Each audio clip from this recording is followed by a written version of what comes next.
Hello and welcome to Health Professional Radio. I'm your host, Neil Howard. Glad that you could join us for another segment.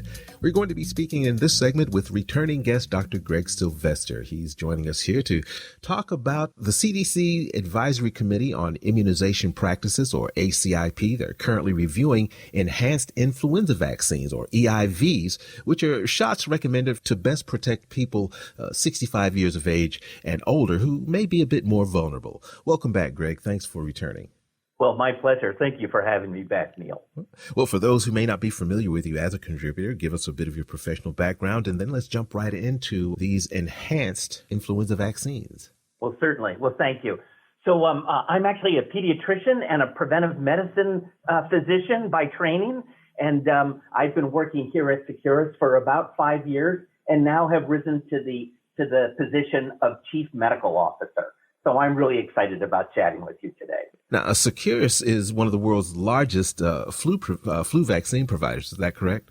Yes. We manufacture around the globe, and actually we have 3 manufacturing sites, one here in the United States, one in England, and one in Australia. But each one of those manufacturing sites helps support our U.S. business. We get the flu shot every year. We've been doing it for, quite some time. The flu, it evolves. It changes just like all the other viruses. What are your thoughts on the CDC Advisory Committees reviewing these EIVs? First, I guess, tell us what enhanced influenza vaccines are. Well, I think those are all good questions. So let's step back. And you were absolutely right that we've been offering flu vaccines since the early 60s. And it's come a long, long way since then. We started with just a monovalent. We had one type of virus in the vaccine. Now we're all the way up to quadrivalent. There are 2 influenza A types in the vaccine and 2 influenza B types. So things have changed. And not only have they changed, but in this older age group, 65 plus, there are now becoming these enhanced influenza vaccines. Now, I'm not sure I have the perfect definition for that, but what they have said is that Fluad, which is a Seqirus product, as well as Fluzone High Dose and Flublock, which are made by another manufacturer, those 3 were used to look at to see, are they better for people that are 65 and older than the standard egg vaccine that has been around for an awful long time. They ask a question. That's how it typically starts. And their question was, for persons ages 65 and older, should any one or more of these enhanced vaccines, so should we combine them all together or look at them each separately? And then they review, is it the high dose inactivated influenza vaccine? Is it the MS59 adjuvanted inactive influenza vaccine, that's our Fluad, or a recombinant influenza vaccine, and that's Flublock, be recommended over the standard unadjuvanted inactivated influenza vaccine? Well, that's a mouthful, but what it basically is saying is, for those that are 65 and older, we know that our immune system declines. It's called immunosenescence, and it's a typical normal process that happens to all of us. And it doesn't happen at 65. It actually starts a lot earlier, and it may not affect many of us at 65. But as time goes on, our immune system declines. And so these 3 vaccines are being looked at to say, should they be offered or recommended to people 65 and older? That's because of their properties. And I think that's where we're headed, and I'm pleased that the ACIP is taking this endeavor on. Is age the only factor that affects the effectiveness of these vaccines from season to season? I mean, you're going to get, 65, 66, 67. Is it going to just be less effective every year? Yeah, that's a good question. And you know what? If we looked across all ages, influenza causes the most complications or whatever in a U-shaped curve.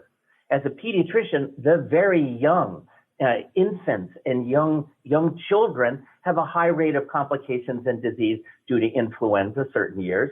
And then as you get a little bit older, your immune system gets stronger. It recognizes the influenza virus again. And then as we are adults, we're fairly well protected with our immune system. It always is a benefit to get an annual influenza shot here in the U.S.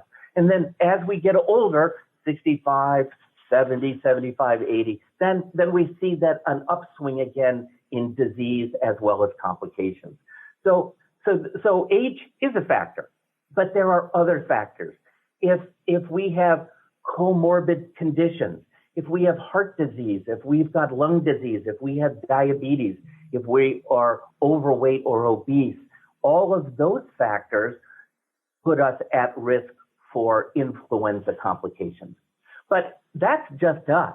That's in our bodies. But to your point, the influenza virus is very tricky. And what we've seen over years and years and years of study is that the antigenic component actually drifts. And so when the WHO or the FDA tell the manufacturers, here are the 4 types we want you to put in your vaccine, they have to do that 6 months before the flu season. And by the time the flu season rolls around, or by time mid-flu season, the virus itself, not the immune system, but the virus may have shifted and may no longer be matched well to the vaccine. That's very hard for a manufacturer or for us to be able to deal with. It happens in all vaccines that are influenza. So there are a number of issues that are out there. But as we've seen with the coronavirus, as well as influenza, these are mRNA or RNA viruses, and these RNA viruses have a chance to drift or morph or change, where some of the DNA viruses are much more stable, and we don't see that. And that's why with flu, we actually have that annual update, that annual influenza shot. With so much to consider, is the CDC making regular recommendations on the manufacture and distribution of these vaccines, on a regular, frequent basis? Or has it been a while since they looked at how these vaccines are to evolve? Well, I will say that the recommendations are actually for healthcare professionals to guide them in determining who should be getting vaccines. We as manufacturers look at them very seriously and make sure that we have enough supply if those recommendations change. But they're really, the ACIP provides recommendations to healthcare professionals to follow a standard of care of medicine in the United States. But let's think about that. Back 20 years ago, we had very young children, older adults, and those with chronic disease would get an influenza vaccine. But after the 2009 pandemic, the H1N1 pandemic, the CDC decided that it was much easier to look at age. And so they made a recommendation for any individual in the United States that is 6 months or older, that there's no contraindication, should get an annual influenza vaccine. The old story is it's a lot easier to ask someone's age than all of their medical history and their conditions. So I don't have to, so as a pediatrician, I know that if that child is 6 months or older, I'm going to give that child, recommend that to the parents, an influenza vaccine. If it's an adult, that 40-year-old adult may say, I have a little hypertension, I'm a little overweight, I don't know if I really qualify, or the physician's not clear. Now, are you older than 6 months? Yes, then you're recommended to get an influenza vaccine. But what we did notice that 65 and older still has the highest rate of complications and morbidity associated with influenza. And so they said, should we be looking for a category with a different group of influenza vaccines? And that's what they're doing now. So they don't do it usually, but they felt that this was the time to go ahead and do it.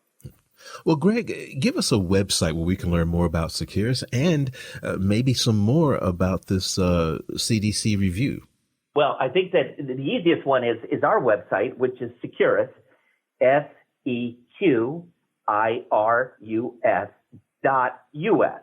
And you can go to that, and the front page actually has a whole article on this. The other way to do it is actually go to the source, go to cdc.gov, and then they can certainly walk you through it. This has been a 2-year process by the ACIP, and they haven't finished it yet. They haven't determined whether they're going to make a new recommendation. We are certainly supportive of the ACIP's process, and we are anxiously waiting to see if they create a new recommendation for these people that are 65 plus. And we feel that our vaccine, Fluad, is well placed because it has an adjuvant which actually helps our immune system gear up. And so it has a better chance of protecting against influenza. Well, Gregg, always a pleasure, always some great information. Looking forward to our next conversation. Thank you so much for joining us with us today. Well, my pleasure. Thank you for having me back. You've been listening to Health Professional Radio. I'm your host, Neil Howard, in conversation with returning guest, Dr. Gregg Sylvester. Audio copies of this program are available at hpr.fm and healthprofessionalradio.com.au. You can also subscribe to the podcast on iTunes, listen in, download it, SoundCloud, and be sure and subscribe to our YouTube channel at youtube.com/Health Professional Radio.